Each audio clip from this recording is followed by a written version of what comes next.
tentang sholat dan belajar. Belajar thalabul ilm itu wajib, fardu, wajib, apalagi bagi penuntut ilmu. Ya. Jadi gini, belajar satu ilmu tertentu itu hukumnya fardu kifayah untuk keseluruhan. Misal belajar kedokteran itu hukumnya fardu kifayah, artinya cukup ditunaikan oleh sebagian, maka nggak wajib bagi yang lain. Ya udah, kan sudah ada Pak mahasiswa kedokteran, ya udah dia yang melaksanakan fardu kifayahnya, kita nggak kena. Ya. Tetapi bagi mahasiswa kedokteran sendiri, belajar kedokteran itu fardu ain. Ngerti ya teman-teman ya? Jadi semua ilmu-ilmu yang bermanfaat hukumnya fardu kifayah secara umum. Ya. Teknik, kedokteran, psikologi, biologi, sosiologi, semua itu fardu kifayah, artinya harus orang-orang yang cukup di tengah-tengah umat dan bangsa ini yang menguasai, sehingga kita tidak bergantung pada orang, kira-kira begitu. Tapi bagi yang berada di situ, dia adalah fardu ain. Sehingga kalau misalnya seorang mahasiswa di UGM lagi kuliah di fakultasnya, begitu dia masuk kuliah, maka dia melaksanakan fardu ain untuk dia. Ya. Ini juga bagian dari tadi itu umatan wasatoh, proporsionalitas, meletakkan sesuatu pada tempatnya. Hukum melaksanakan sholat di awal waktu, ya, menurut jumhur ulama sunnah muakkadah, bukan wajib. Sunnah muakkadah. Kalau dua hal berjumpa pada satu peristiwa atau satu keadaan, maka yang didahulukan adalah yang fardu ain dibanding dengan yang sunnah muakkadah. Bukan sholatnya ya, kalau sholatnya fardu ain, tapi sholat di awal waktu. Itu hukumnya sunnah muakkadah, bukan wajib. Karena itu boleh, tidak di awal waktu juga boleh, sholatnya sah, dapat pahala, sama keafdalannya yang kurang. Kenapa keafdalan yang kurang? Ada sunnah yang terlewatkan.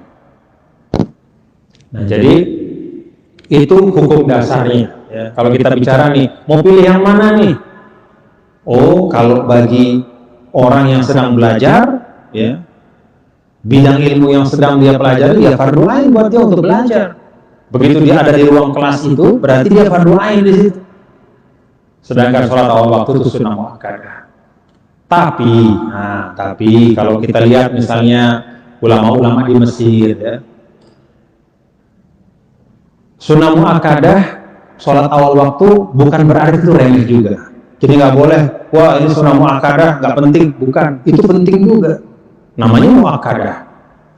Karena itu, kalau para ulama di Darul Ifta itu mengusulkan, ya, memberikan semacam solusi lah.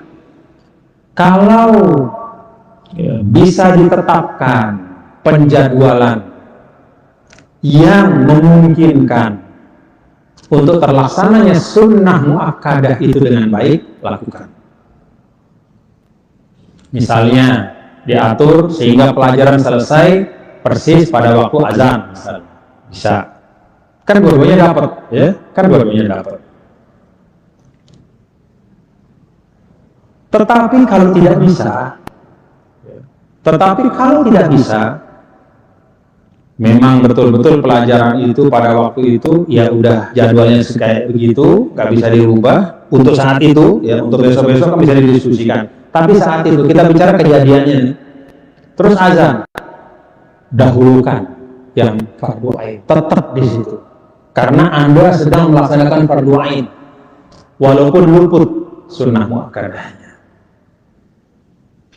Kecuali, kalau kemudian fardu ainnya itu panjang sampai akhirnya bisa menghilangkan fardu ain berupa sholat pada waktunya, maka keluar untuk melaksanakan sholat pada waktunya.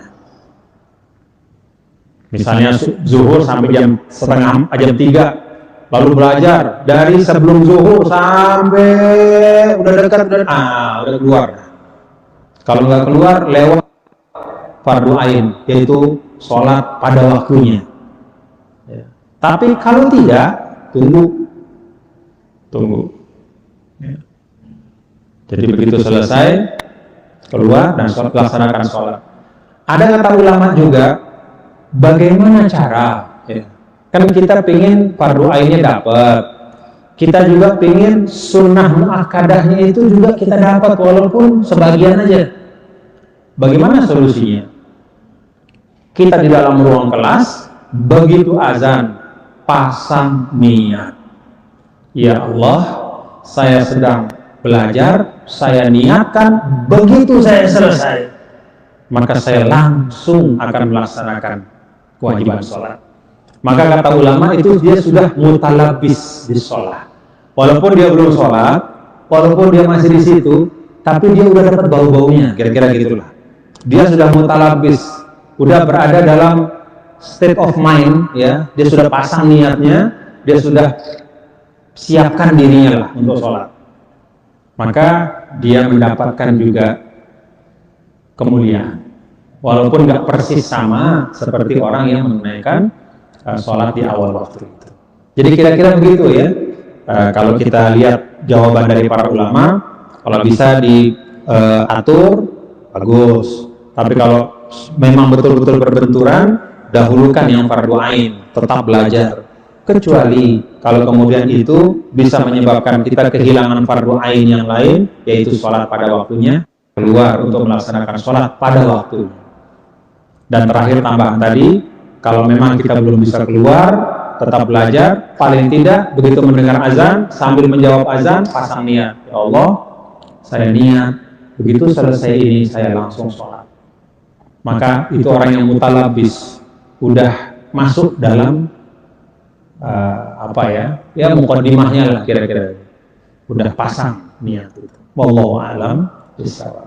Terima kasih.